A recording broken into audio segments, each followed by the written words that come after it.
नमस्कार, आप देख रहे हैं निष्पक्ष दस्तक। उत्तर प्रदेश में घटनाओं को लेकर निरंतर प्रगति पर है।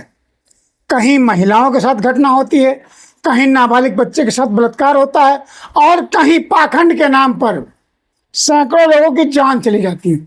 मामला राजधानी लखनऊ का हो या फिर हाथरस का या फिर रामनगरी अयोध्या का, सब जगह एक ही जैसा माहौल है। अयोध्या में नाबालिग लड़की के साथ बलात्कार किया जाता है। राजधानी लखनऊ में रोड पर चलती हुई महिलाओं को बख्शा नहीं जाता। मशहूर होटल के सामने पानी भर जाता है और उसी में लखनऊ के कुछ बदरी जमा होकर आने जाने वाले यात्रियों का जीना मुहाल कर देते हैं, यानी रास्ता जाना दूभर कर देते हैं। वहीं हाथरस में बड़ी घटना पाखंड के नाम पर होती है, जो बाबा की धूल चरण रज लेने के लिए सैकड़ों लोगों की जान चली जाती है। इस पर समस्याएं विकट हैं, लेकिन जैसा हमारे ग्रंथों में कहा गया है कि अपराधी को सजा मिलनी चाहिए और कठोर से कठोर सजा मिलनी चाहिए।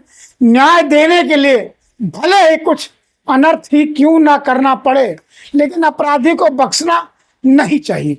वहीं कानून कहता है किसी भी निर्दोष को सजा नहीं होनी चाहिए। अगर किसी निर्दोष को सजा होती है तो मैसेज गलत चला जाएगा। इसीलिए उत्तर प्रदेश में जो जातिवादिता को लेकर बढ़ावा दिया जा रहा है, कहीं सत्र के दौरान मंत्री कहता है मैंने एक यादव को सस्पेंड किया है, वहीं गोमती नगर घटना पर मुख्यमंत्री खुद जो एक योगी हैं कहते हैं कि इनके खिलाफ सद्भावना नहीं बुलेट ट्रेन चलेगी। ये सच है। अपराधियों को योगी जी का, मोदी जी का खौफ है, लेकिन मोदी जी हों या योगी जी हों, किसी जात के नाम पर दोषारोपण करना उचित नहीं होता है। अपराधी सिर्फ अपराधी होता है, अपराधी की कोई जात धर्म नहीं होता। इसी क्रम में ध्यान में रखकर, जिससे कि सामाजिक सद्भाव रहे। अच्छा, दूसरी बात, गोमती नगर घटना में लगभग 16 से 18 लोग गिरफ्तार हो चुके हैं। ऐसा नहीं है कि उसमें सब एक ही दो जात के लोग हैं, कई जात के लोग हैं। अगर योगी जी ही जो योग्यता से पूर्ण हैं, ब्रह्मचारी हैं, महंत हैं, अगर वो ऐसी बात करेंगे तो समाज में रहने वाले लोगों पे दुष्प्रभाव पड़ेगा, मैसेज गलत जाएगा। अपराधी सिर्फ अपराधी होता है, अपराधी का कोई जात और धर्म नहीं होता। इसलिए अपराधियों को सख्त से सख्त सजा देनी चाहिए और कठोर से कठोर दंड होना चाहिए। उसका घर हो या बर हो, सब गिरा दीजिए, जिससे किसी को कोई आपत्ति नहीं होगी।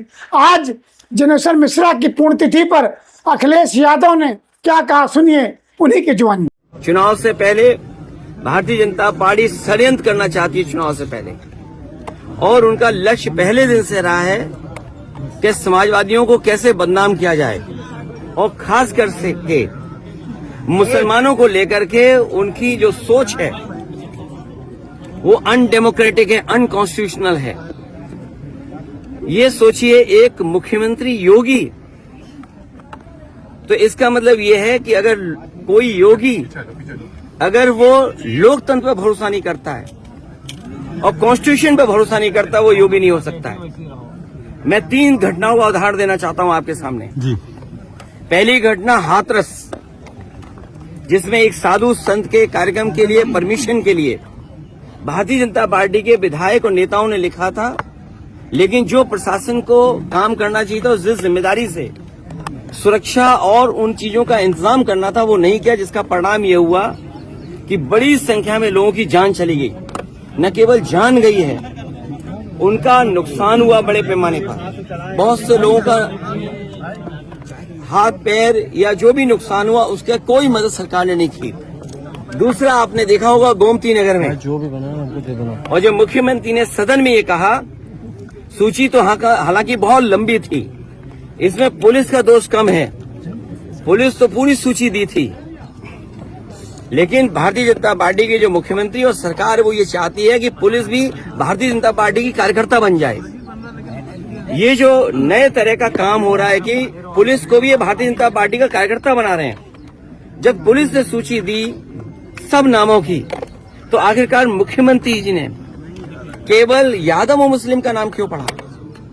और सच्चाई पुलिस भी जानती है कि जिसमें कि यादव का जिसका नाम लिया है, सुनने में आ रहा है कि वो फुटिंग में नहीं था, जो कैमरे की जो तस्वीर है उसमें नहीं है, वो कैमरे में नहीं था, क्योंकि वो चाय पीने गया था और पुलिस को यादव मिल गया, इसलिए उसको जेल भेज दिया। मैं आपके सामने कहना चाहता हूं, ऐसे लोग जो कानून का उल्लंघन कर रहे हैं और भारतीय जनता पार्टी के कार्यकर्ता बनकर के काम कर रहे हैं, जब कभी भी सरकार आएगी ऐसे अधिकारियों के खिलाफ भी कार्रवाई होगी।